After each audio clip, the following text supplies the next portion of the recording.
Bueno, entonces comenzamos. Eh, hoy vamos a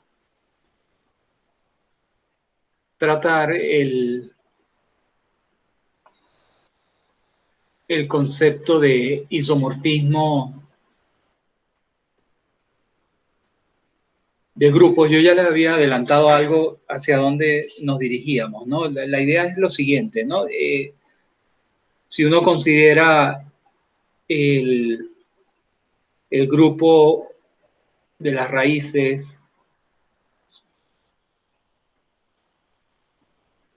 esto con la multiplicación, ¿verdad?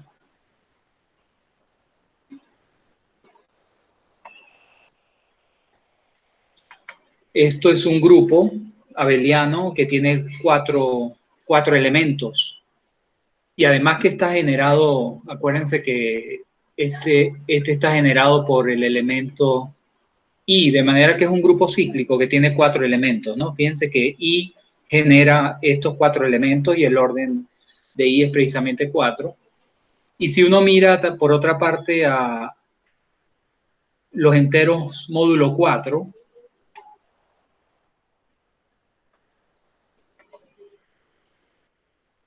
con la suma, entonces este también es un grupo abeliano y fíjense que está generado por el elemento 1 y sus formas son muy diferentes, ¿no? En este caso estamos hablando de cuatro números complejos, mientras que Z4 está formado por clases de equivalencia, ¿no? Y sin embargo, para nosotros, después que veamos este próximo tema, desde el punto de vista algebraico, estos grupos son iguales. Y eso es lo que quiero explicarles en qué sentido estos dos grupos, a pesar de que la naturaleza de sus elementos son tan diferentes y las operaciones, una es multiplicación, otra es suma, desde el punto de vista algebraico nosotros vamos a considerar estos grupos como iguales. Y para eso entonces nosotros en la clase pasada ya introdujimos el concepto de homomorfismo de grupos y hoy vamos a dar un paso más y definir lo que es un isomorfismo de grupos. Entonces, supongamos que G y H son dos grupos, entonces un isomorfismo de grupos o simplemente un isomorfismo de G a H es un homomorfismo de G a H que es biyectivo. Es decir, que nosotros ya estudiamos en la clase anterior que es un homomorfismo, ¿verdad? Que es una función de G en H que preserva las operaciones.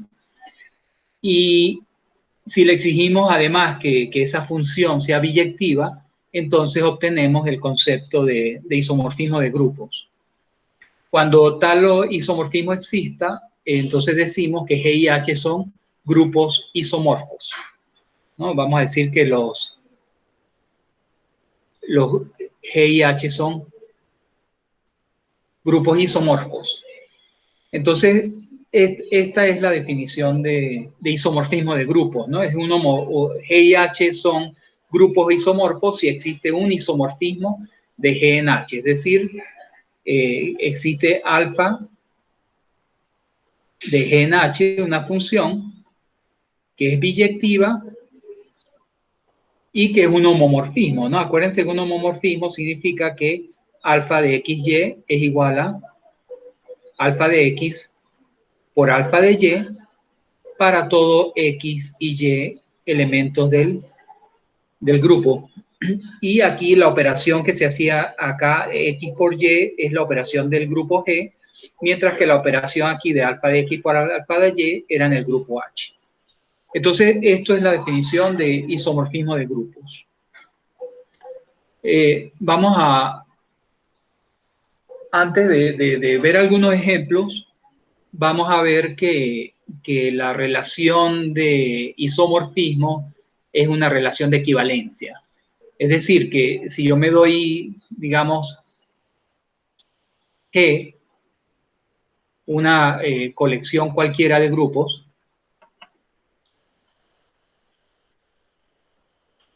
Entonces, defino en G, en esta colección de grupos, una relación. Es decir, que si yo me doy G y H en esa colección, yo digo que G está relacionado con H, si solo si existe alfa de G en H, un isomorfismo. Entonces, esta relación que estoy definiendo sobre la colección de grupos es una relación de equivalencia. Entonces, bueno, sabemos muy bien qué significa que sea una relación de equivalencia, ¿no? Digamos que el primer punto que tendría que asegurarnos es que la relación es reflexiva. ¿Eso qué significa? Que si yo me doy un grupo en la colección, yo debo probar que G está relacionado con sí mismo, ¿no? En otras palabras, según la definición de relación que tengo acá, yo tengo que definir un isomorfismo que vaya de G en sí mismo. Y la forma más natural de hacer este isomorfismo sería pues la función identidad, ¿no? Alfa de x igual a x para todo x en el grupo, ¿no? Esta es una función del grupo en sí mismo claramente biyectiva. Y lo que habría que asegurarse es que efectivamente es un homomorfismo de grupos, ¿no? Pero si yo me tomo dos elementos X y Y del grupo, entonces vamos a calcular quién es alfa de X por Y. Fíjense que esta función es la función identidad, de manera que alfa de X por Y es igual a X por Y. Él manda todo elemento en sí mismo, pero al mismo tiempo uno sabe que alfa de X igual a X y alfa de Y también es igual a Y. De manera que se cumple la propiedad de homomorfismo. Y así, lo que acabamos de demostrar es que a través de la función identidad, todo grupo es isomorfo a sí mismo, ¿no? Es decir, que hay un isomorfismo de G en G y por lo tanto es reflexiva. Un segundo punto que tendríamos que probar es la simetría, ¿no? O sea, que esta relación es simétrica. Y entonces para eso, ¿qué vamos a suponer, no? Me doy G y H en la colección y suponemos que G está relacionado con H. Es decir,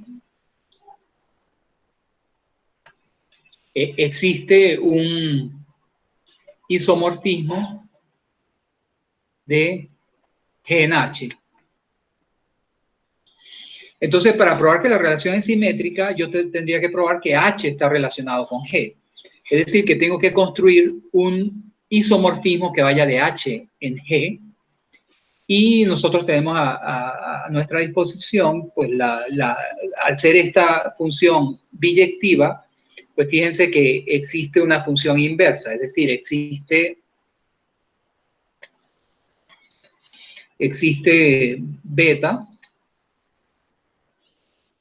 de H en G, biyectiva,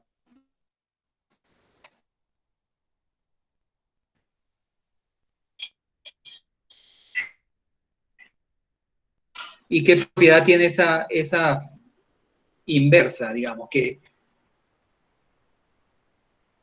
tal que y alfa, eso lo conocemos bien de funciones, ¿no? Si la función es biyectiva, entonces existe una función biyectiva que tiene esta propiedad. Entonces, claro, lo que tenemos que nosotros ahora es utilizar que la función inyectiva también es un homomorfismo de grupos, ¿no? Y es como lo hacemos, pues, tomamos dos elementos aquí en H, le doy dos elementos H1 y H2 en H y tengo que probar que beta satisface la propiedad de homomorfismo. Entonces, este H1 va a ser alfa de G1 y H2 va a ser alfa de un G2, porque acuérdense que alfa es biyectiva, entonces cada elemento acá es imagen de un elemento de acá, ¿no? Entonces, tanto H1 como H2 pertenece a la imagen de alfa. Entonces, tenemos esta situación. Entonces, vamos a calcular quién es beta de H1 por H2. ¿De acuerdo? Para poder calcular esto, fíjense acá, ¿quién sería H1 por H2?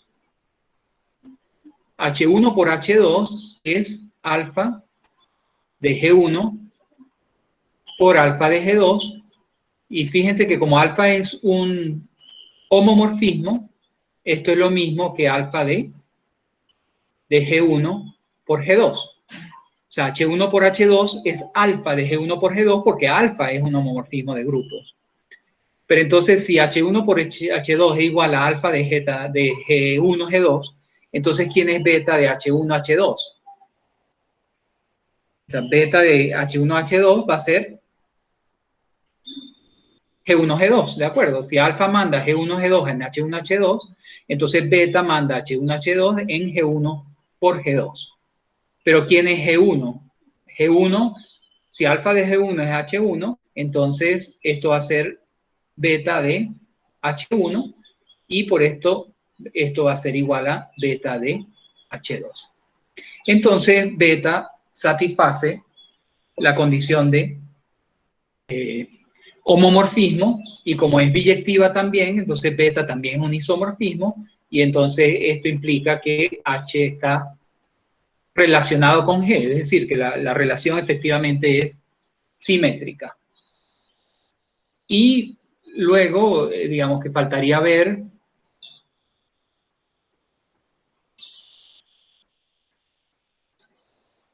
la tercera condición para que sea una relación de equivalencia y es la transitividad, ¿verdad? Y entonces para esto me doy G, H y K grupos en la colección G y suponemos que G está relacionado con H y H está relacionado con K. Entonces, según la definición nuestra de relación que definimos sobre la colección, esto significa que hay alfa de G en H, un isomorfismo, y hay beta de H en K, un isomorfismo. Eso es lo que sabemos. Entonces, ¿qué es lo que queremos probar? Que lo que queremos ver es que G está relacionado con K. Esto es lo que queremos ver para que sea transitiva. Entonces, tenemos que definir un homomorfismo que vaya de G en K, que sea biyectivo. Pero lo más natural en este caso sería considerar la composición de estas dos funciones, ¿no? La composición de estas dos funciones efectivamente va a ir de G en K y sabemos que la composición de funciones biyectivas es biyectiva. Por lo tanto, lo que quedaría por demostrar es que la composición también es un homomorfismo de grupos. Entonces, me doy dos elementos X y Y en el grupo y entonces vamos a calcular quién es beta compuesto con alfa de X por Y.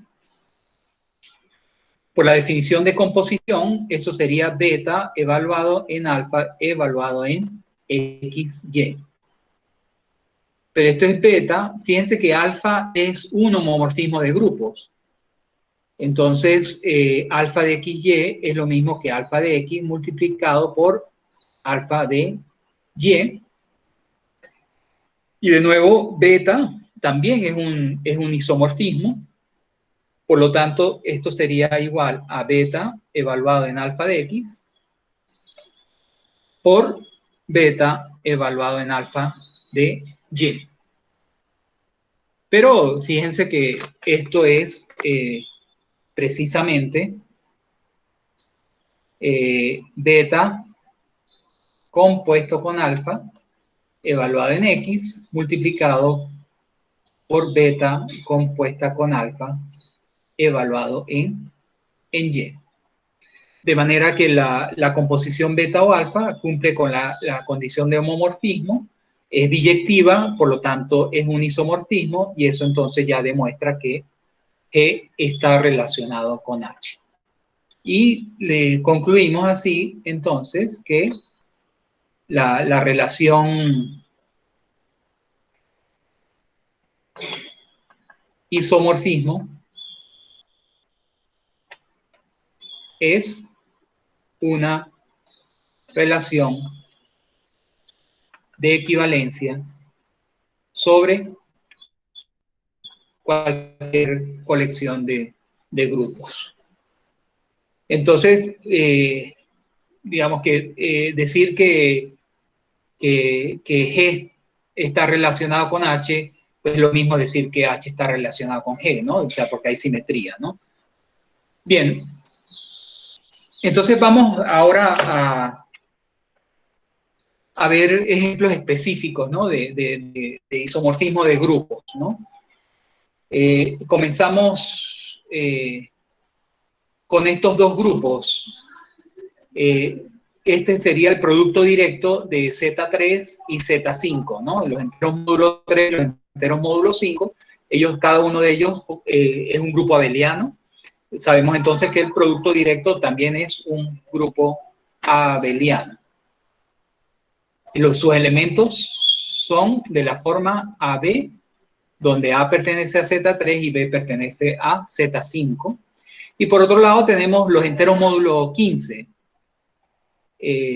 Estos sabemos quiénes son, ¿no? Son las clases que van del 0 al 14, con la suma.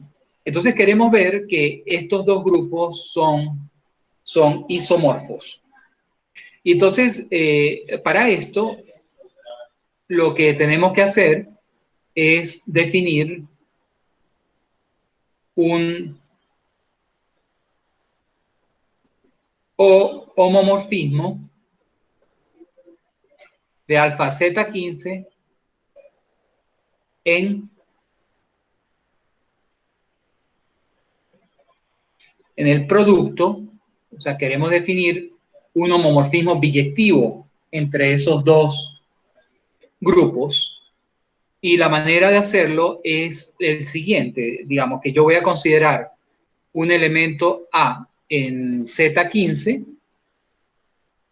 y entonces voy a definir alfa de A como el elemento AA, donde este primer A visto sobre los enteros módulo 3 y el segundo A visto como enteros módulo 5.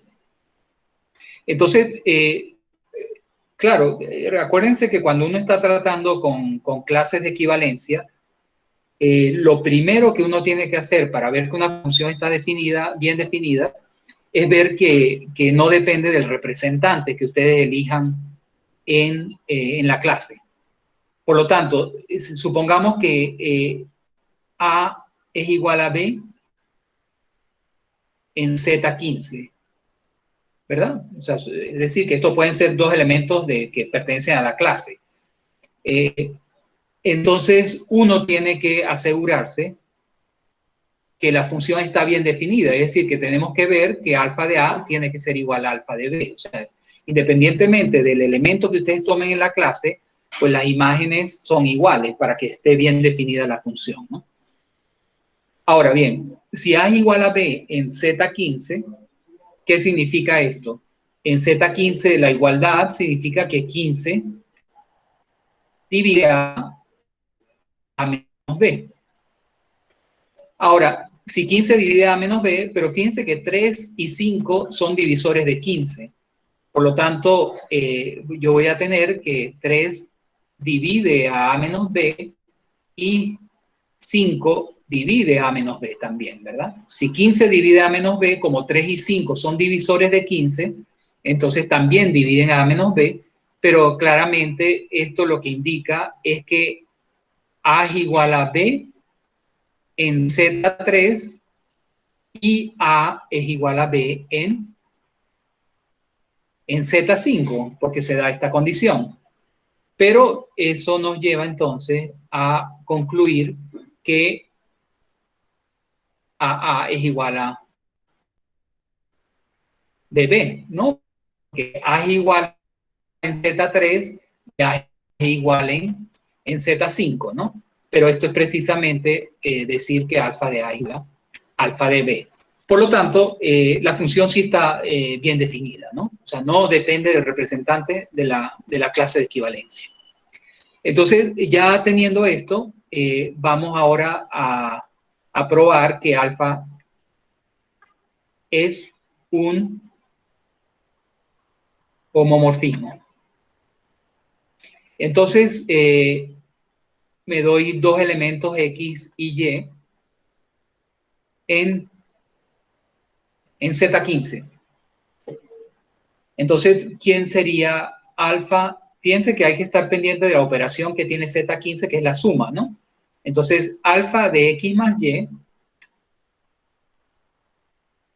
esta es la suma en Z15, ¿no?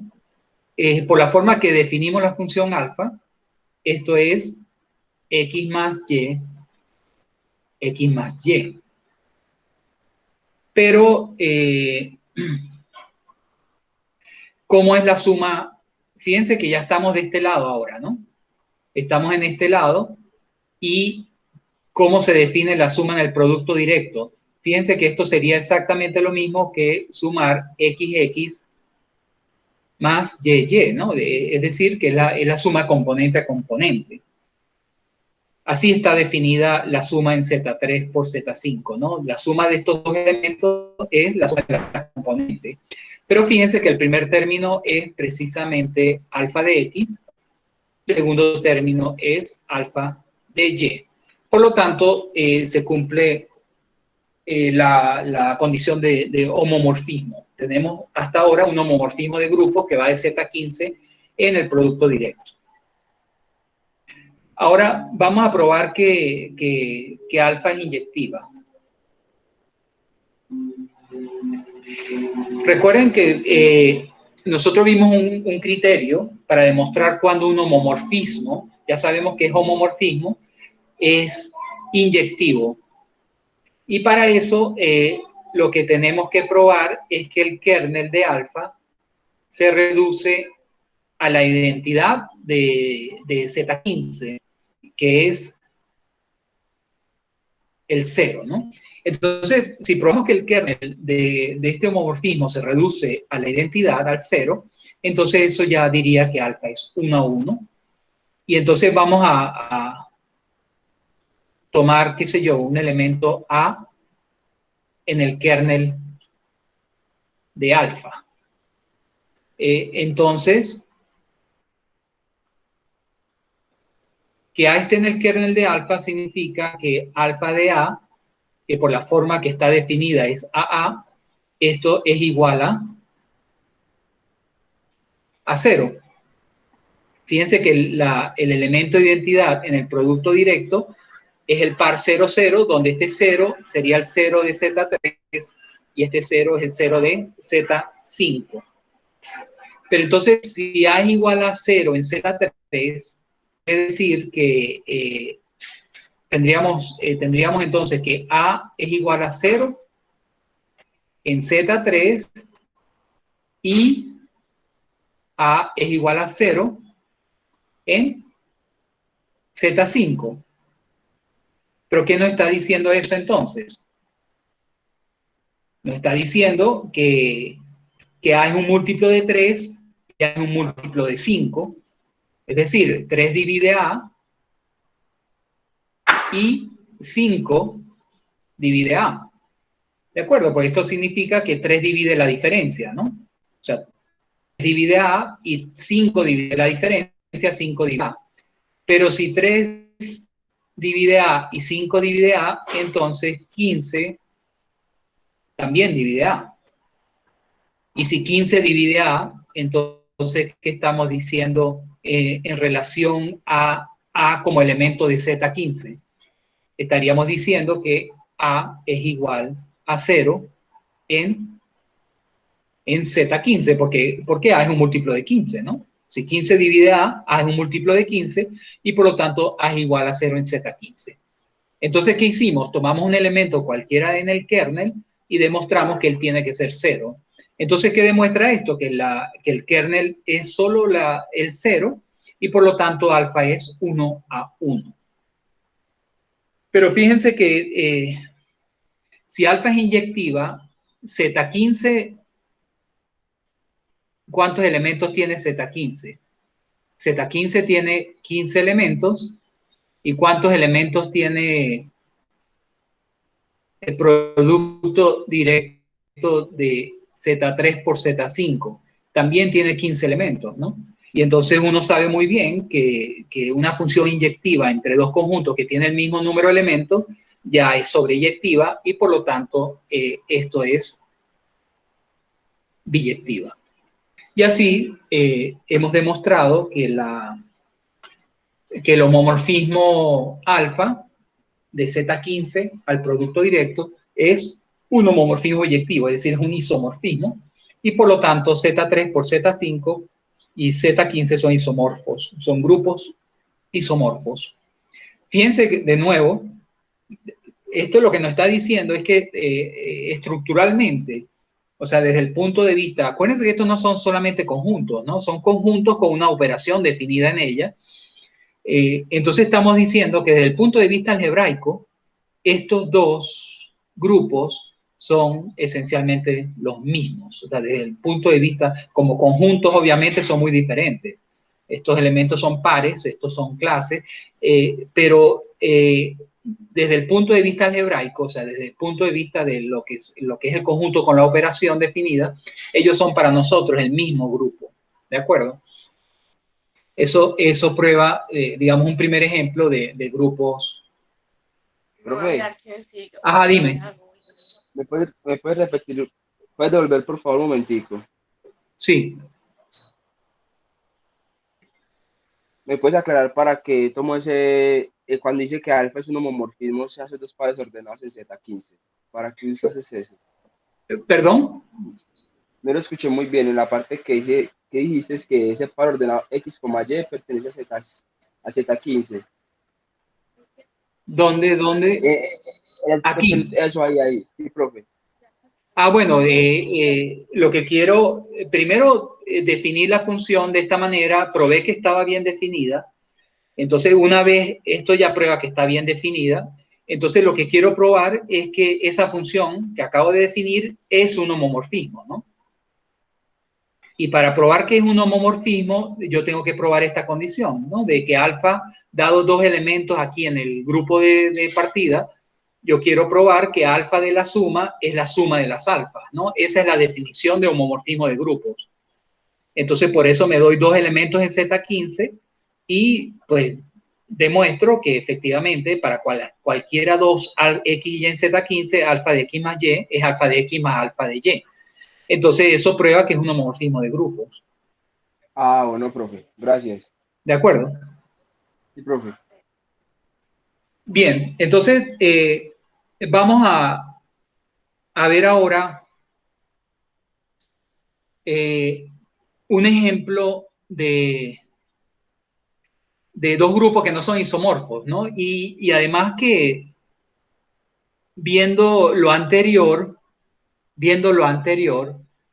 uno pudiera caer en el error de pensar que, o sea, digamos, es natural hasta planteárselo, ¿no? Que si yo tengo los enteros módulo m, producto directo, los enteros módulo n, uno estaría tentado a decir que eso en general es isomorfo a los enteros módulo m por n, que fue lo que pasó aquí, ¿no? Si estos son isomorfismos, ¿no? Eso uno, después de ver este ejemplo, uno estaría tentado a enunciar un resultado de este tipo, ¿no? O sea, que el producto directo de dos grupos de Zm y Zn es isomorfo a Zm por n. Pero la respuesta la encontramos en este nuevo ejemplo, ¿no? Eso no es cierto en general. O sea, Z4 por Z6 no es isomorfo a Z24. Ya más adelante vamos a ver bajo qué condiciones se dan esos isomorfismos en el producto directo. pero no vayan a concluir del ejemplo anterior esto que está acá, ¿no? Esto no es cierto en general. Esto ocurre en este ejemplo concreto de Z3 y Z5. En el caso Z4, Z6 vamos a ver que no son isomorfos. Y la idea es, acuérdense que si estos dos grupos fueran isomorfos, entonces ellos serían, digamos que estarían, estructuralmente serían los mismos. Y vamos a ver que estos dos grupos no tienen la misma estructura, ¿no? Para empezar, Z24, piense que este es un grupo cíclico generado por el 1. ¿De acuerdo? O sea, todos los elementos de Z24 se pueden obtener como una suma de unos, ¿no? Eso es lo que dice que 1 genera a todo el grupo Z24. Ahora, fíjense que aquí en Z4 por Z6 uno puede ver que este grupo no es cíclico. Es decir, no hay un generador de esto. ¿Y cuál es la razón de esto? Fíjense que si yo tomo cualquier elemento acá, A y B, en Z4 por Z6, ¿verdad? Si uno, ¿cuánto da 12 veces AB en Z4 por Z6? Fíjense que eso sería 12A, 12B. Pero en Z4, 12A, ¿cuánto es? Es 0, ¿no? Porque es un múltiplo de 4. Y 12B también es 0 porque es un múltiplo de 6. Entonces, ¿qué significa esto? Que el orden de cualquier elemento que está en el producto directo es un divisor de 12, ¿no? Porque 12 veces AB da 0, 0, la identidad aquí en el grupo. Pero si el orden de cualquier elemento divide a 12, obviamente esto implica que Z4 por Z6 no es cíclico, ¿no? ¿De acuerdo? Entonces, estos grupos no pueden ser isomorfos, ¿no? Aquí todos los elementos están generados por el 1. Aquí no hay un elemento que genere todos los elementos de Z4 por Z6. Fíjense que lo que sí es cierto es que los dos tienen 24 elementos. Son grupos que tienen 24 elementos, pero estos grupos no son isomorfos porque no tienen la misma estructura, ¿no?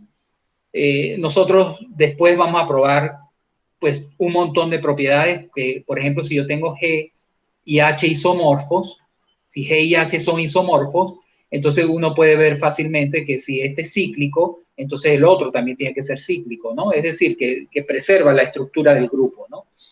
Entonces, en todo caso, ya se pueden dar cuenta que efectivamente estos dos grupos no son isomorfos, porque no tienen la misma estructura, ¿no? Es decir, este elemento 1 tiene orden 24 y aquí en este lado no hay ningún elemento que tenga orden 24.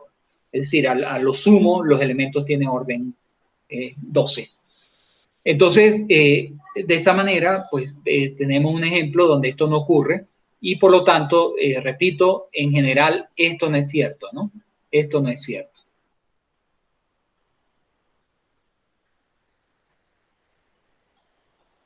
Bueno, aquí tenemos el otro ejemplo, que es el que yo he estado presentando como motivación de homomorfismo de grupos. El grupo 1 menos 1, I menos I. Acuérdense que este es un grupo con la multiplicación. Es un grupo de 4 elementos. Este grupo está generado por el elemento I. Y el grupo Z4 también es un grupo Z4 con 4 elementos y Z4 está generado por el 1 y esto es un grupo aditivo, ¿no? O sea que aquí tenemos un grupo es con la suma y aquí tenemos las tablas, ¿no? Fíjense que son los elementos, la naturaleza de los elementos son muy diferentes, ¿no? Estos son clases 0, 1, 2, 3, estos son números complejos. Pero fíjense que uno puede definir un isomorfismo de Z4 a G. Fíjense que aquí hay solamente 4 elementos, ¿no? Entonces yo puedo definir la función alfa simplemente indicando la imagen de cada uno de los elementos, ¿no? Ahora, para yo definir un isomorfismo, acuérdense que tenemos que partir con un homomorfismo y nosotros probamos que un homomorfismo de grupo siempre manda la identidad en la identidad. La identidad de Z4 es el 0, entonces podemos partir por definir alfa de 0, 0 la identidad de Z4, lo tengo que mandar en la identidad de G, pero la identidad de G es 1, este es un grupo multiplicativo, ¿no? Entonces, para definir un homomorfismo, el 0 tiene que ir en 1. Y si uno quiere preservar como las propiedades, pues yo enviaría el generador de Z4, que es 1, lo enviaría en el generador de G, que es I. Entonces, fíjense que, ¿quién sería alfa de 2? Para que sea un homomorfismo, eso tendría que ser, fíjense que alfa de 2 es alfa de 1 más 1, ¿no? Y esto, para que sea un homomorfismo, tiene que ser alfa de 1 multiplicado por alfa de 1. Acuérdense que la operación aquí es multiplicación de este lado. Pero fíjense que, entonces, alfa de 1 por alfa de 1, ¿quién sería? Nosotros habíamos definido alfa de 1 i. Entonces, esto sería i cuadrado igual a menos 1. Entonces, para que sea un homomorfismo, alfa de 2 tiene que ir en menos 1 y alfa de 3 tendría que ir en ¿quién? En alfa de 1 más 2, que es alfa de 1, tendría que ocurrir esto. Alfa de 1 es i y alfa de 2 es menos 1. Entonces, tenemos que enviar alfa de 3 a menos i. Entonces, aquí tenemos una función biyectiva, claramente. 0, 1, 2, 3, lo estamos enviando en 1i, menos 1, menos i. Esta función es biyectiva, claramente. Y por la forma que se definió, ustedes pueden comprobar, es un número finito de casos, ¿no? Que efectivamente alfa es un homomorfismo de grupo, ¿no? O sea, por ejemplo, ¿quién es alfa de 2 más 2? Alfa de 2 más 2, 2 más 2 en Z4 es 0 y alfa de 0 es igual a 1, ¿no? ¿Y quién es alfa de 2 más alfa de 2 multiplicado por alfa de 2? Alfa de 2 es menos 1 multiplicado por menos 1 y esto es igual a 1. Por lo tanto, alfa de 2 más 2 efectivamente es alfa de 2 por alfa de 2. Y así, Profesor, una pues, pregunta, perdón. díganme. Entonces esto se puede establecer como criterio general para demostrar que son isomorfos. O sea, yo defino la base en la base con tal de que sean cíclicos y ya tengo el isomorfismo, porque pasa algo parecido como en transformaciones lineales, que cuando uno llevaba base en base, pues entonces ya tenía el isomorfismo inmediatamente. Sí, sí, eso es correcto en este caso particular que estamos hablando de grupos cíclicos, ¿no? Como este grupo es cíclico generado por uno y este grupo es cíclico generado por este, entonces lo natural es enviar el generador en el generador y eso le va a inducir un homomorfismo de grupos. De hecho, hoy en la clase más tarde vamos a caracterizar todos los grupos cíclicos, ¿no? Pero es completamente cierto lo que tú dices, ¿no? Pero estamos observando que esto lo estamos haciendo para grupos cíclicos, ¿no? Y ocurre exactamente la intuición que tú tienes, ¿no? De que efectivamente esos son homomorfismos de grupos, ¿no? Esto lo vamos a ver más general hoy, ¿no? Entonces, fíjense que efectivamente hemos construido una función biyectiva y un homomorfismo de grupos, y entonces ya se dan cuenta que estos dos grupos, si bien los elementos son muy parecidos, los elementos son de naturaleza completamente distinta, las operaciones son las mismas, ¿no? De hecho, fíjense que ustedes pueden definir, viendo esto así, pues tomas 4 elementos cualquiera,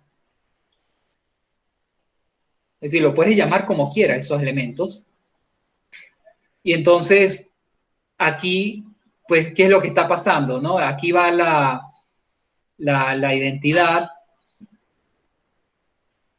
o sea, que lo puedes poner como, este A es la identidad, sería algo así. Después aquí aparece el segundo elemento BB, aquí aparece el tercer elemento en esta diagonal, ¿no? CCC. Después aparece en la de 4 el último elemento DDD. ¿Se dan cuenta? Entonces aquí ya vuelve a aparecer el anterior, el 1. O sea, en este caso sería ¿quién? AAA, ¿no? A, A, A. Después pondría el I, que es el segundo elemento, BB, y -1, que es el tercer elemento C.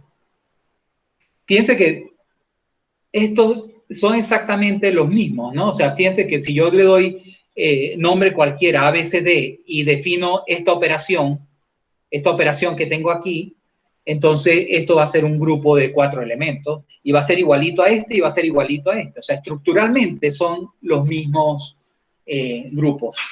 Repito, como conjuntos son muy diferentes, la naturaleza de los elementos son muy diferentes, pero se dan cuenta que desde el punto de vista algebraico, o sea, de la operación, pues son básicamente los mismos grupos, ¿no? Entonces, espero que con esto quede claro entonces la importancia de lo que son los isomorfismos en la clase de grupos, ¿no? En una colección de grupos, ¿no? Entonces estamos identificando grupos. Entonces, bueno, esto es un poco lo que ya había adelantado antes, ¿no?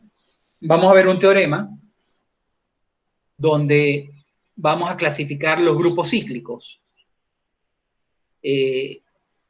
Un grupo cíclico es un grupo que está generado por un elemento, y entonces hay dos posibilidades. O bien el elemento tiene orden infinito, y si el grupo es cíclico generado por un elemento de orden infinito, entonces ese grupo es isomorfo a Z. Y si el grupo cíclico es un elemento que tiene orden finito n, entonces G es isomorfo a Zn. Entonces, ¿qué nos dice eso? Pues que básicamente hay dos grupos cíclicos, Z y Zn. O sea, algebraicamente, los únicos dos grupos cíclicos que hay son Z y los enteros módulo n. Esos son los únicos dos grupos cíclicos, salvo isomorfismo, ¿no? Es decir, que si yo tengo cualquier grupo cíclico, o es isomorfo a Z, si es de orden infinito el generador, o es isomorfo a Zn, si el elemento tiene orden n. Entonces, básicamente hay dos grupos cíclicos, es lo que estamos diciendo aquí, ¿no? Bueno, claro, para cada orden n, pues habrá un grupo cíclico, o sea que quizás no lo dije bien, ¿no? O sea, para cada orden n hay un grupo cíclico Zn, pero queda muy bien clasificado quiénes son los grupos cíclicos, ¿no? Entonces vamos a probar esto.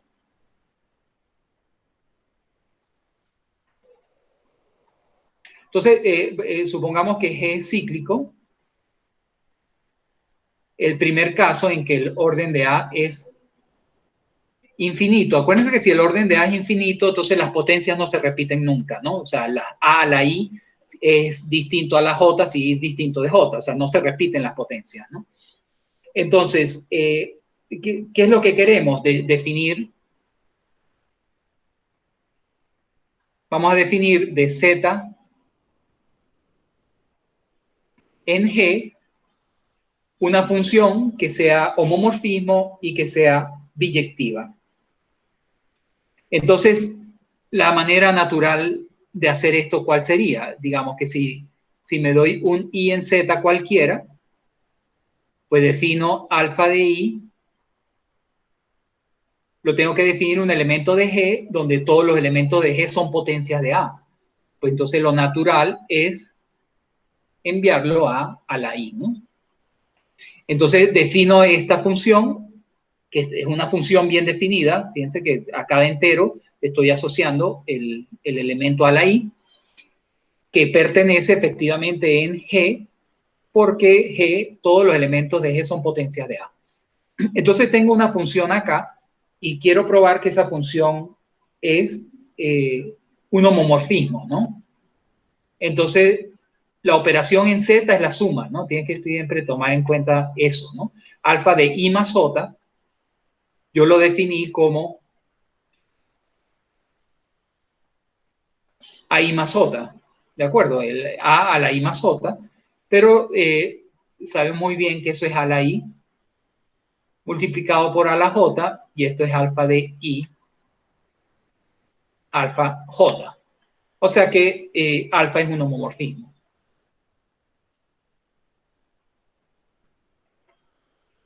Alfa es un homomorfismo. Al ser un homomorfismo, recuerden que para probar que es inyectiva, basta calcular el kernel, ¿no? Entonces me doy un I que pertenezca al kernel de alfa.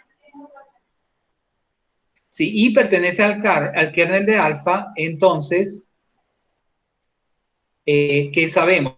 Que alfa de I, que es A a la I, va a ser igual a la identidad, ¿no? O sea, que esté en el kernel quiere decir que I va a la identidad del grupo, pero fíjense que la identidad del grupo es precisamente a la 0, ¿no? Elevado a la 0. Y aquí es donde entra en juego el hecho de que el orden de A es infinito, ¿no? A la I es igual a la 0, sí, solo sí, y es igual a 0, porque el orden de A es infinito, es decir, no se pueden repetir las potencias. Y ahí es donde entra importante que el orden sea infinito. O sea que en A la I es igual a la 0 en G, sí, solo sí, I es igual a 0. Y entonces esto lo que prueba es que el kernel de alfa se reduce al elemento 0 y por lo tanto es inyectiva alfa, ¿no? Y que sea sobreyectiva, pues es claro, porque si yo me doy un elemento G en G, como G está generado por el elemento A, entonces G va a ser A a la K para algún K entero, ¿no? Entonces, claramente, alfa elevado en K, esto es a la K, y esto es G, ¿no? Entonces, esto prueba que alfa es sobre, ¿no? Alfa es sobre, y por lo tanto, ¿qué tenemos? Alfa, una función biyectiva, que es un homomorfismo, ¿no? Entonces, eso prueba que Z y G, en el caso de que el orden sea infinito, son isomorfos, Entonces,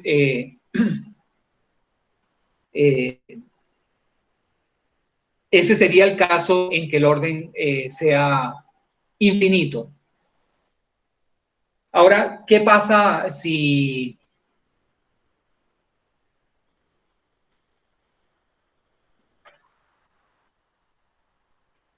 supongamos ahora que el grupo es cíclico, pero en este caso el orden del elemento A es n? ¿De acuerdo?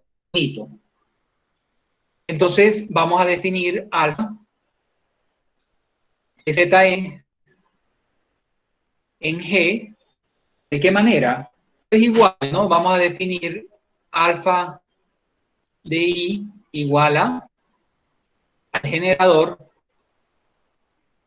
elevado a la I. Bien, vamos a ver, fíjense, en este caso es más delicado porque estoy definiendo una función sobre clases de equivalencia. Cuando yo defino una función sobre clases de equivalencia, yo tengo que estar seguro que la función está bien definida y eso significa que no depende del representante de la clase. Entonces, para probar que esto efectivamente es una función que está bien definida, vamos a suponer, por ejemplo, que I es igual a J en Zn. Si estoy tomando dos representantes, fíjense que I puede ser distinto a J, pero son iguales en Zn. Es decir, ¿qué significa que I sea igual a J en Zn? Esto quiere decir que N divide la diferencia I menos J. ¿De acuerdo? N divide a I menos J. Pero entonces, vamos a calcular quién es A a la I menos J. A a la I menos J va a ser igual a A elevado a la NK, porque I menos J es un múltiplo de N, ¿no? Entonces este K es un cierto K en Z, ¿no? Pero fíjense que esto es lo mismo que a la N elevado a la K, pero el orden de A es N. Por lo tanto, esto es E a la K, que es la identidad. Pero si A la I menos J es la identidad, entonces claramente eso implica que A la I es igual a la J. Y de manera que lo que hemos demostrado es que alfa de I es igual a alfa de J. Entonces, I igual a J en Zn, es decir, estoy tomando dos representantes de la misma clase, entonces alfa de I es igual a alfa de J, y eso demuestra que alfa está bien definida.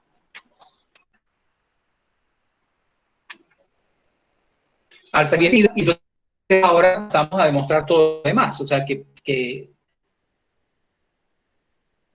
alfa es un homomorfismo de grupos, que hace un homomorfismo exactamente lo mismo que A, ¿no? O sea, me doy I y J en Z, entonces, ¿qué voy a tener? Alfa de I más J, que fíjense que la operación es suma aquí, esto es igual a I más J, entonces es a la I a la J, y esto es alfa de I por alfa de J, de manera que la condición de homomorfismo se da, y lo que tendríamos que ver es qué pasa con el kernel de alfa ahora, ¿no?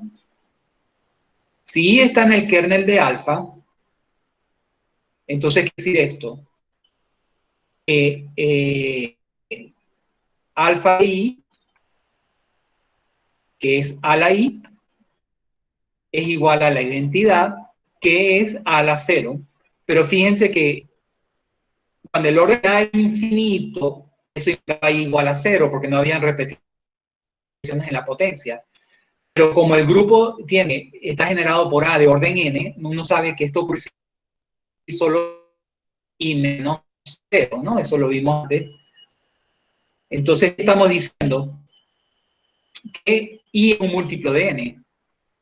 Si I es múltiplo de n, entonces quiere decir que I es igual a 0 en Zn. ¿Por qué? Porque I es un múltiplo de n. Sabemos que en Zn los múltiplos de n son la misma clase del 0, ¿no? Entonces, es que demuestra que el kernel de alfa se reduce al 0, y eso ya implica que alfa es 1. Y de nuevo, fíjense que no hace falta probar la sobreyectividad porque es una función inyectiva entre dos grupos que tienen el mismo número de elementos, ¿no? Tanto Zn como G tienen n elementos, tengo una función inyectiva, entonces el orden...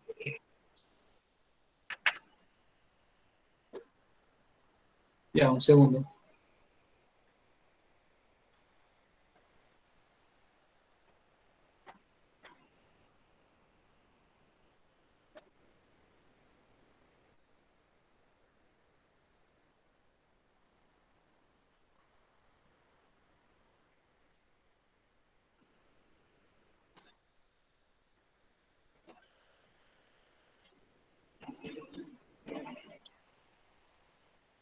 Hola, ¿me escuchan? Sí, profe. Sí, profe. Es que se desconectó un momento. ¿En dónde iba? Hasta dónde llegaron ustedes? No, casi no se perdió mucha comunicación, como unos Ah, bueno, segundos nomás. entonces vamos bien, ¿no? Ok, vamos bien. Entonces la función alfa es inyectiva y lo que quería decir ahora, por alguna razón no puedo escribir acá.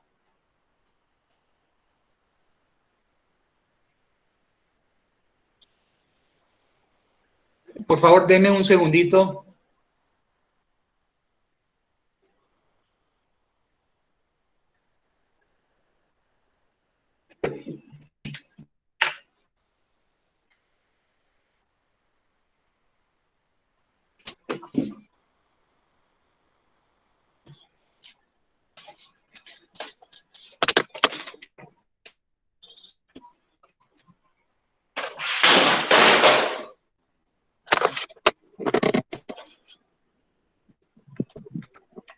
¿Cómo fue la conexión? La conexión se fue.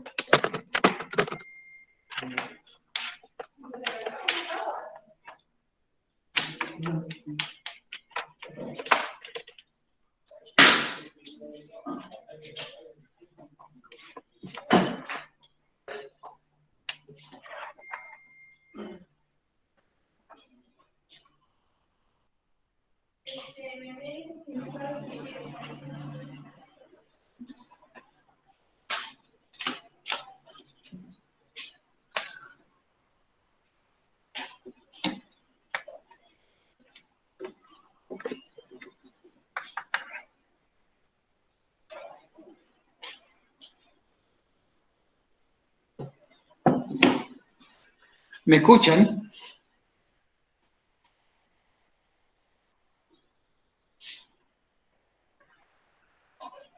Sí, profe, escuchamos. Ay, discúlpenme que tuve problemas aquí, pero ya están resueltos. Bueno, volvemos al homomorfismo que habíamos definido entre los enteros módulo N y G.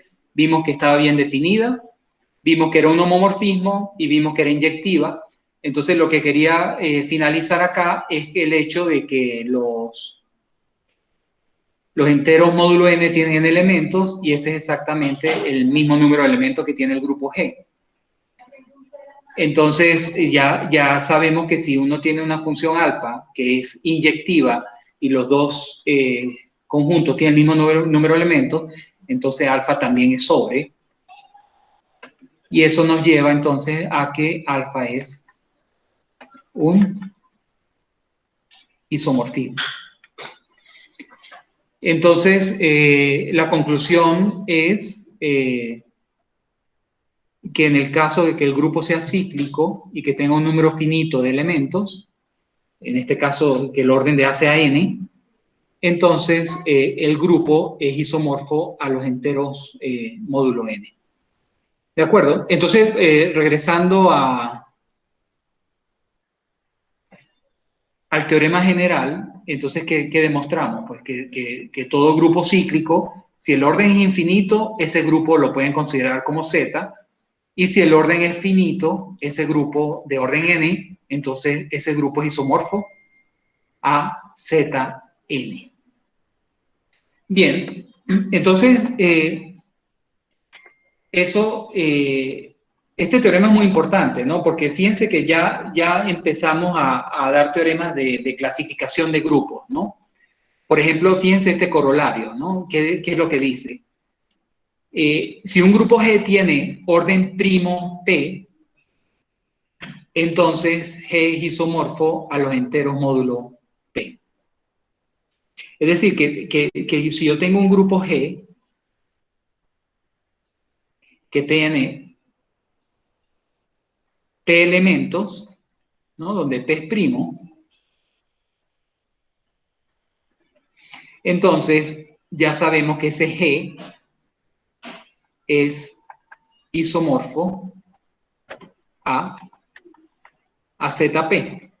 Entonces, o sea, cualquier grupo de orden 7, en realidad ustedes lo pueden ver como Z7. Cualquier grupo de orden 13, pues lo pueden ver como Z13. Entonces, este es un teorema importante de clasificación, ¿no? Porque estamos viendo que todo grupo de orden primo P es un ZP. Entonces, desde el punto de vista algebraico, repito, eso pues nos está dando un teorema de clasificación importante, ¿no? O sea, que sabemos exactamente cuáles son todos los grupos que tengan un orden primo, ¿no? Son exactamente enteros módulo P. Y la razón de esto, y es un corolario del teorema anterior, es porque recuerden que si el orden de G es primo, entonces eso ya, por el teorema Lagrange, ¿se acuerdan? Eso ya implica que G es cíclico, ¿no? O sea, que G tiene que estar generado por un elemento A y que el orden de A es primo, ¿no? ¿De acuerdo? ¿Por qué? Por el teorema de Lagrange todos los subgrupos dividen a P y como P es primo, entonces eso lleva a que el grupo tiene que ser cíclico. Y entonces por el teorema anterior, eso ya nos dice que G es isomorfo a ZP. Entonces, allí tenemos el primer teorema importante de clasificación de grupos, ¿no? Entonces, cada vez que ustedes tengan un grupo de orden primo, pues ustedes ya se lo pueden imaginar como un ZP, o sea, enteros módulo P. ¿De acuerdo? Entonces, y en ese sentido vamos a continuar tratando de clasificar los grupos finitos.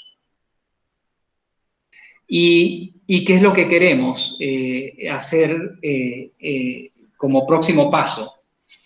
Lo que queremos es, fíjense que en el resultado anterior nosotros clasificamos todos los grupos que tienen orden primo, ¿de acuerdo? Entonces, si un grupo tiene orden primo P, entonces ustedes ya saben quién es G, o sea, es un ZP.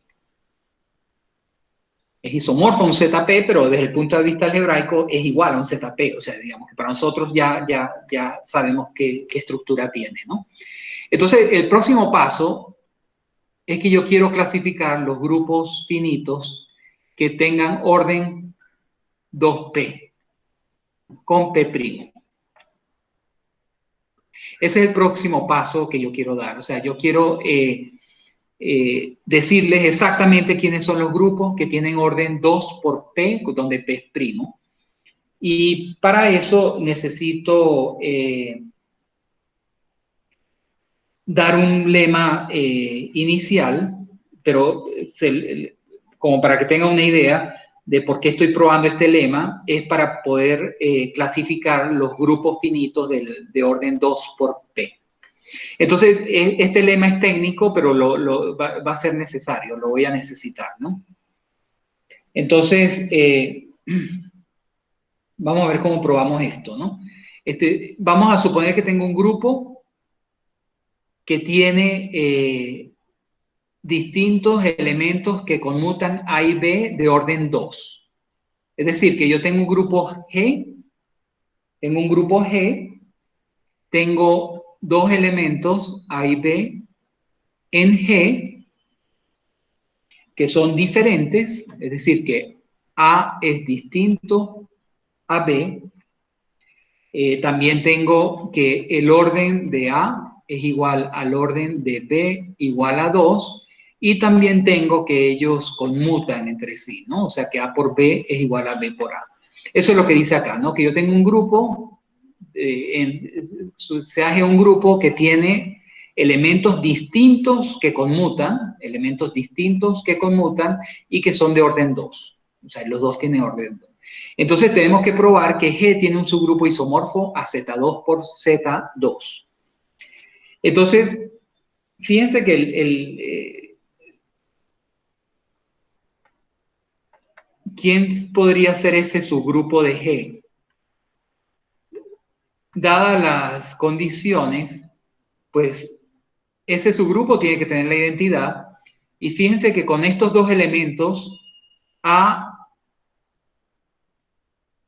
y B, tenemos A y B son distintos entre sí y son distintos de la identidad porque A y B tienen orden 2, ¿no? Entonces son distintos de la identidad. Y entonces vamos a considerar un cuarto elemento que es A por B. A por B. Fíjense que este A por B es distinto a A, porque si A por B fuera A, por la ley de cancelación, eso diría que B es la identidad. Esto es una contradicción, ¿no? ¿Por qué? Porque B tiene orden 2. Entonces, A por B no puede ser A, y por la misma razón, A por B igual a B me daría que A es igual a la identidad, y eso tampoco puede ser. ¿De acuerdo? Entonces, A por B no puede ser ni B ni A. Y puede ser A por B la identidad. Fíjense que si A por B fuera la identidad, si yo multiplico por A la izquierda, me quedaría que A al cuadrado B sería igual a A, ¿no? Pero como A tiene orden 2, esta es la identidad. Entonces me quedaría B igual a A, y eso no puede ser, ¿no? Porque A y B son diferentes. Entonces, lo que estamos diciendo es que H tiene efectivamente 4 elementos, ¿no? Ahí, esos son 4 elementos diferentes. Y además, H es un subgrupo de G. ¿Por qué razón? Fíjense que la identidad está en H, porque lo elegimos así. Y lo que tendríamos que ver es que es cerrado. Es decir, que H es cerrado bajo la... Fíjense que como es finito, basta que ver que H es cerrado, ¿no? ¿Y por qué H es cerrado? Fíjense que, por ejemplo, basta pues tomar todas las multiplicaciones posibles, ¿no? Pero, bueno, la identidad por todos estos da estos mismos elementos. Fíjense que A por A es la identidad, porque tiene orden 2. B por B es la identidad, porque tiene orden 2. ¿Qué otros productos puede hacer uno allí? Fíjense que A por B es A por B, está aquí, y B por A es A por B, también cae aquí. Y si multiplican, por ejemplo, B por A por B, esto va a ser igual a ¿quién? Como conmutan, eso es lo mismo que A por B por B. Y como B tiene orden 2, eso da AB cuadrado, que es A por la identidad, que es A. Entonces vuelve a caer aquí. Y igual de la otra manera, si multiplican A por B,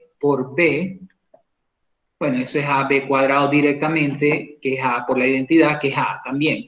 Entonces, lo que quiero decir con esto es que, o sea, la tabla, si ustedes multiplican cualquier elemento de H, vuelve a caer en H.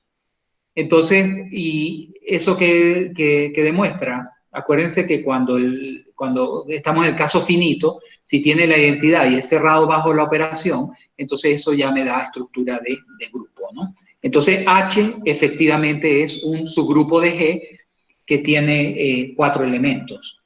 Entonces, ¿cómo pruebo que ese H es isomorfo a Z2 por Z2? Bueno, habría que definir una función alfa de H en Z2 por Z2. Bueno, ya sabemos a dónde va la identidad, ¿no? Porque en un homomorfismo la identidad tiene que ir en la identidad. ¿De acuerdo? Y vamos a definir entonces, por ejemplo, alfa de A. Vamos a enviarlo al 1, 0. A alfa de B vamos a enviarlo al 0, 1. Y a alfa de AB, que es el último que falta, vamos a enviarlo al 1, 1, ¿no? Son 4 elementos nada más. Fíjense que Z2 por Z2 también tiene 4 elementos. Entonces, es muy fácil definir una función que sea biyectiva Y ya siendo un número finito de elementos es fácil verificar que es un homorfismo de grupos, ¿no? Por ejemplo, fíjense, alfa de A por B es 1, 1. Perdón, alfa de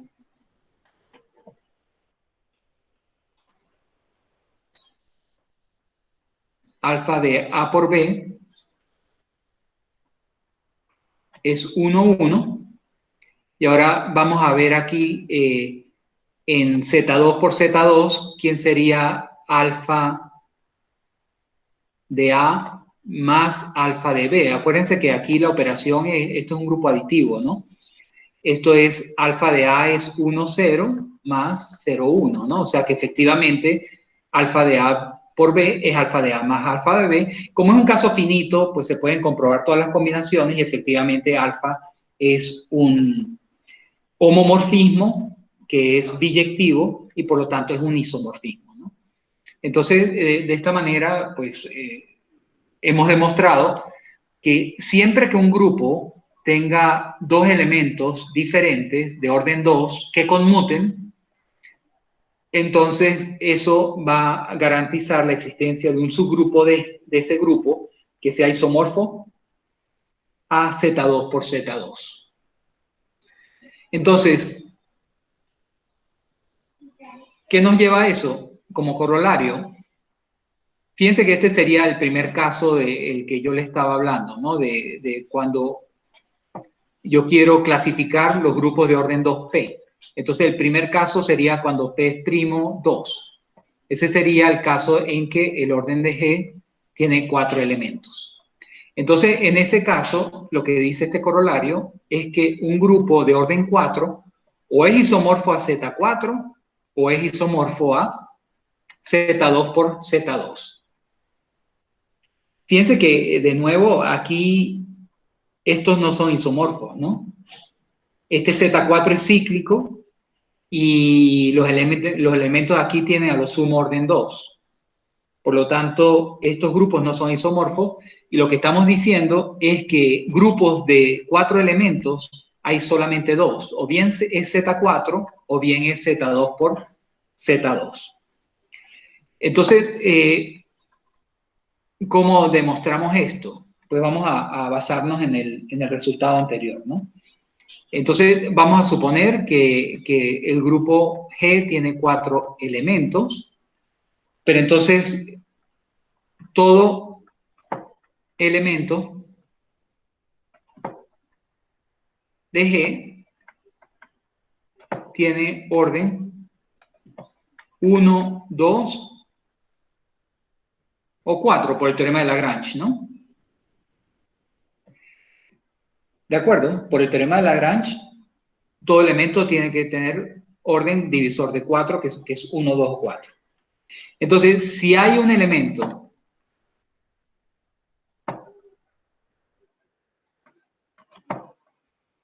de orden 4, entonces G es cíclico y por el resultado anterior tengo un grupo cíclico de orden 4, entonces G es isomorfo a Z4, o sea que tiene que ser Z4.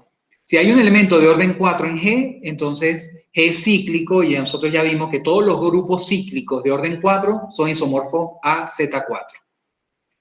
De lo contrario,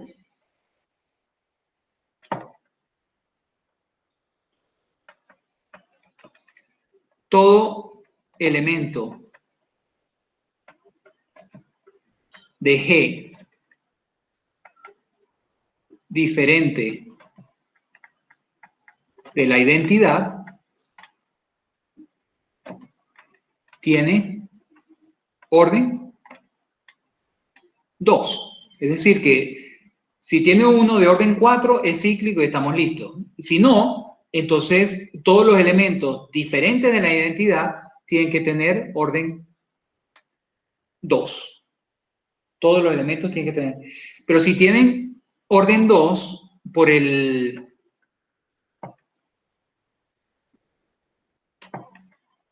por el lema anterior, o bueno, digamos, antes de eso,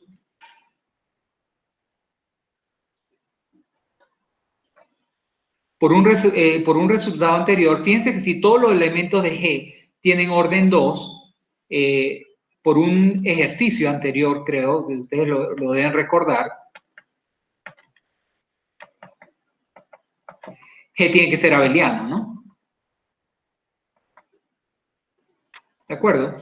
Si todos los elementos del grupo distintos de la identidad tienen orden 2, es decir, que A al cuadrado es la identidad para todo A en G, entonces G es abeliano. Pero si G es abeliano, por el lema anterior que sabemos,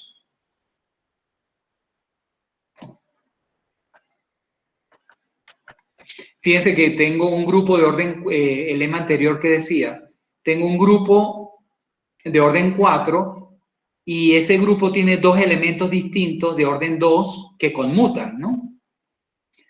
Entonces, aquí, esa es exactamente la situación. Como el grupo es abeliano, tengo dos elementos distintos que conmutan, entonces eso significaría que G tiene un subgrupo isomorfo a Z2 por Z2. ¿De acuerdo? Pero ¿eso a qué nos lleva? Si G tiene un subgrupo isomorfo a Z2 por Z2, fíjense que Z2 por Z2, ¿cuántos elementos tiene? Tiene 4 elementos. Y G tiene 4 elementos. Entonces, necesariamente, ese subgrupo tiene que ser igual a G, ¿no? Si yo llamo H el subgrupo de G isomorfo a Z, entonces este es un subgrupo de G y fíjense que como es isomorfo a Z2 por Z2, quiere decir que H tiene que ser igual, H tiene 4 elementos, entonces H tiene que ser igual a G. Y por lo tanto, G es isomorfo a Z2 por Z2. Entonces, ¿cuál es la situación? Que cualquiera sea el caso, digamos, si hay un elemento de orden 4, entonces el grupo es cíclico y sería isomorfo a Z4, o todos los elementos tienen orden 2 y distintos de la identidad. Si todos los elementos tienen orden 2, el grupo es abeliano, y por el lema anterior, G tiene un subgrupo isomorfo a Z2 por Z2. Pero fíjense que si H es un subgrupo de G isomorfo a Z2 por Z2, fíjense que H tiene 4 elementos, igual que G. Entonces, H tiene que ser igual a G. Pero entonces, G en ese caso sería isomorfo a Z2 por Z2. Bien, entonces, en el caso que P vale 2, entonces ya tenemos demostrado que tenemos clasificados los grupos de orden 4, ¿no? Entonces, fíjense que el teorema principal es este que está acá. Pero ya lo vamos a hacer cuando P es un primo impar, ¿no? Porque el caso P igual a 2 ya está listo. Entonces, este es el teorema importante. Nos dice que todo grupo de orden 2P con P primo impar o es un Z2P o es un grupo diedral 2P. Y fíjense que de ahí la importancia de los grupos diedrales que introduje en el capítulo pasado, ¿no? Estos grupos, bueno, fíjense que cualquier grupo de orden 2P o es un Z2P o es un grupo diedral, ¿no? Eso ya resalta la importancia que tienen los grupos diedrales, ¿no? Bien, esta prueba es larga, yo no voy a hacer toda la prueba hoy, en realidad la vamos a ver con todo detalle en la próxima clase, pero sí quiero dejar el terreno listo para poder demostrar este teorema y hablar un poquito de los grupos diedrales, ¿no? Otra vez, ¿no? ¿Se acuerdan que nosotros estuvimos hablando fue del grupo diedral de 4, que eran las simetrías del cuadrado, ¿no? Del cuadrado. Y en ese caso aparecieron, ¿quiénes eran los elementos de D4?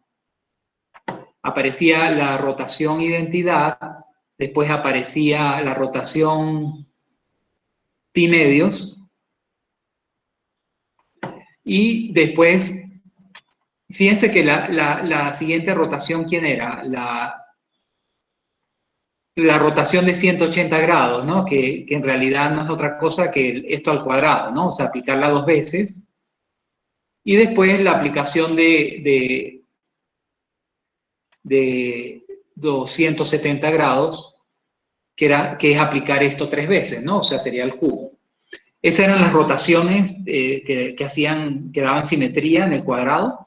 Y después teníamos las reflexiones, ¿no? Que con respecto a los ejes de simetría del cuadrado, ¿no? Y esas, entonces teníamos 4 simetrías, ¿no? F1, F2, F3 y F4. Entonces, este era el grupo diedral de 4, ¿no? De 8, perdón.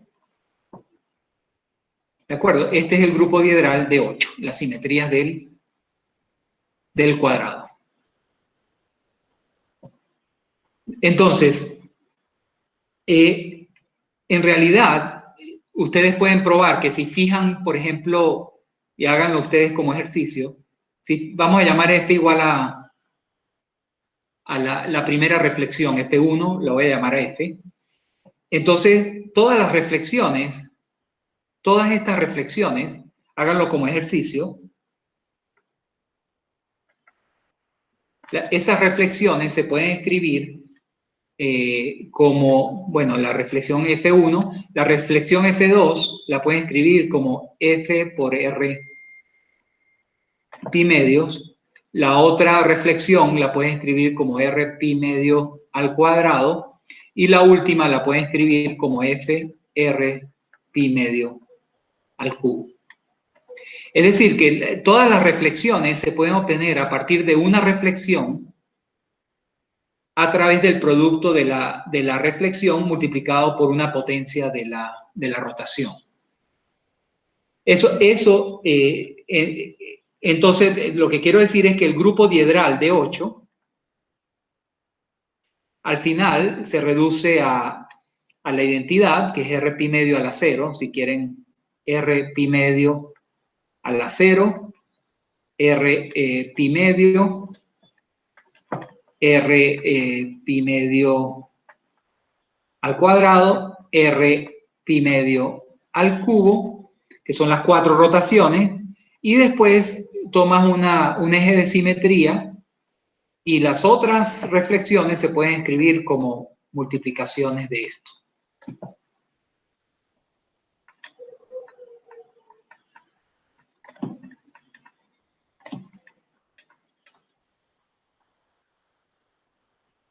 Y entonces, lo que quiero decir con esto es que el grupo diedral de 8, de alguna manera, queda como determinado por 2 de sus elementos, ¿no? Que es la rotación de pi medios y por F. Es decir, que todos los elementos del grupo diedral de 8 son potencias de la rotación pi medio o multiplicación de la reflexión F multiplicado por una potencia de R pi medios. A eso me refiero, ¿no? Esto lo pueden comprobar ustedes, ¿no? Que efectivamente todas las reflexiones se pueden escribir como una de ellas multiplicado por una potencia de la rotación de 90 grados. ¿De acuerdo? Eso ocurre en el grupo diedral de 8 y en realidad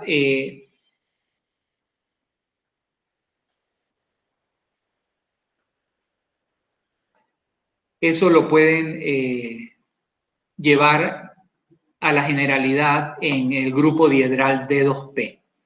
Entonces, ¿quién sería el grupo diedral D2P? Serían todas las simetrías de ¿De quién? De un polígono regular de P vértices. De manera que de 10, por ejemplo, serían todas las simetrías del pentágono. De 12 serían todas las simetrías del hexágono y así sucesivamente. El caso es que si ustedes hicieron los ejercicios anteriores, yo sé que algunos de ustedes me escribieron y yo les expliqué que el grupo diedral 2P se puede describir con precisión a través de ¿quiénes serían en ese caso las rotaciones?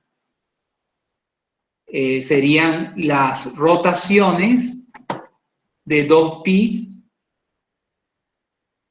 sobre p, serían las potencias de esas rotaciones, y fijo una de las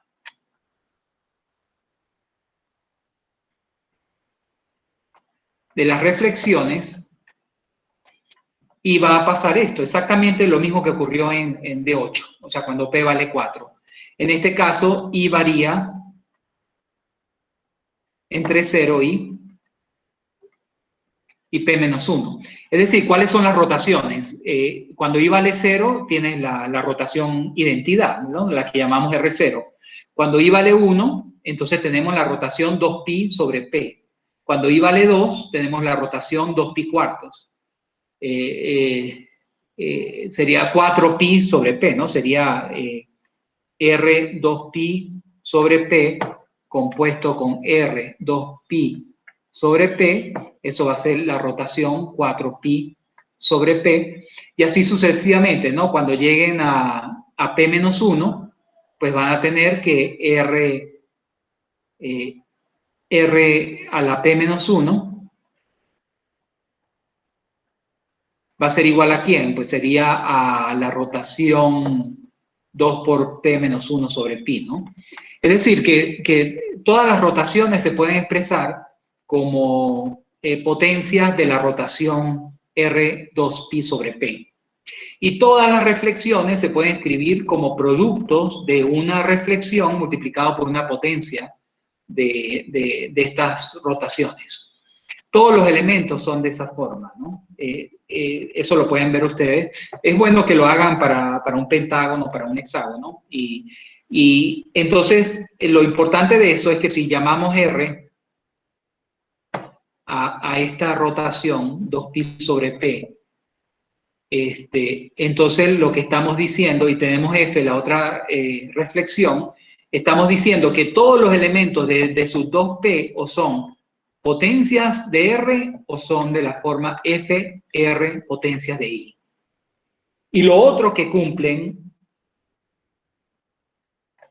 esas relaciones, estos elementos, es que si ustedes multiplican esos elementos van a obtener esta relación. Entonces, a lo que quiero llegar es que el grupo diedral queda determinado en realidad por dos elementos, R, o sea, la reflexión 2pi sobre P, la rotación 2pi sobre P, una reflexión, pues eligen una de las reflexiones con respecto de uno de los ejes de simetría, y entonces todos los elementos del grupo diedral de sus 2P van a ser de la forma R a la I o F por R a la I. Y junto con esta relación que tenemos aquí, pues eso nos va a permitir multiplicar cualquiera de los elementos del grupo diedral.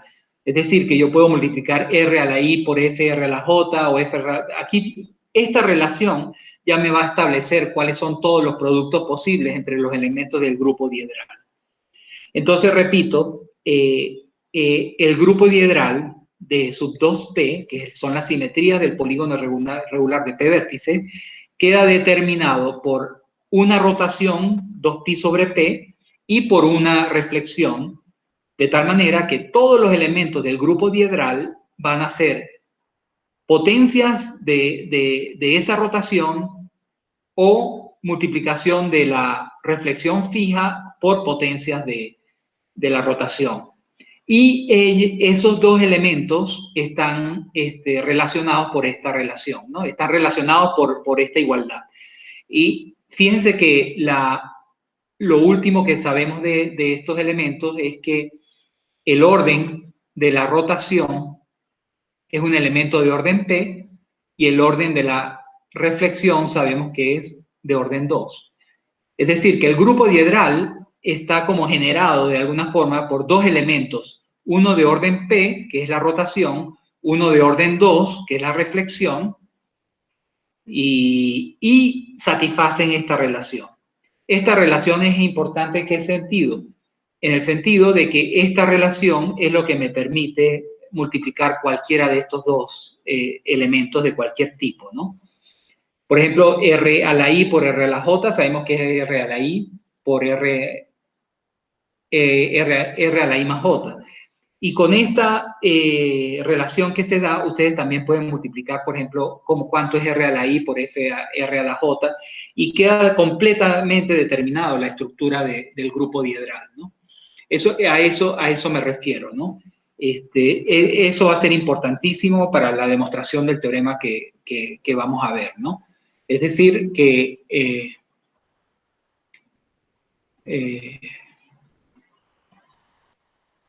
sí, es este teorema, ¿no? Yo lo que quiero probar es que todo grupo de orden 2P, cuando P es un primo impar, o es isomorfo a Z2P o es isomorfo al grupo diedral, ¿no? Y entonces la demostración que voy a hacer en la próxima clase, pues voy a hacer precisamente eso, ¿no? Voy a tratar de ver que un grupo, si no es isomorfo a Z2P, entonces ese grupo pues va a tener elementos de orden P y de orden 2, y todos los elementos de ese grupo se van a poder escribir de esta manera, y eso es lo que nos va a llevar al isomorfismo con el grupo diedral de 2P. Entonces, no voy a hacer la demostración de este teorema porque la demostración es larga y la verdad que quiero que esté muy fresco para cuando comencemos a desarrollar la demostración de este teorema. Pero sí quiero dejar claro, y no estaría mal que ustedes revisaran antes de la próxima clase, que cómo es el grupo diedral, ¿no? ¿Cómo es el grupo diedral? El grupo diedral está generado básicamente por dos elementos, una rotación de orden P y una reflexión de orden 2. Todos los elementos del grupo diedral son de este tipo, o potencias de la rotación o de este tipo, y satisfacen esta relación. Y al satisfacer esta relación, eso ya que determina todos los productos del grupo diedral. Eso es esencialmente lo que me interesa saber del grupo diedral 2P. ¿De acuerdo? Bueno, y con esto entonces vamos a terminar hoy la clase.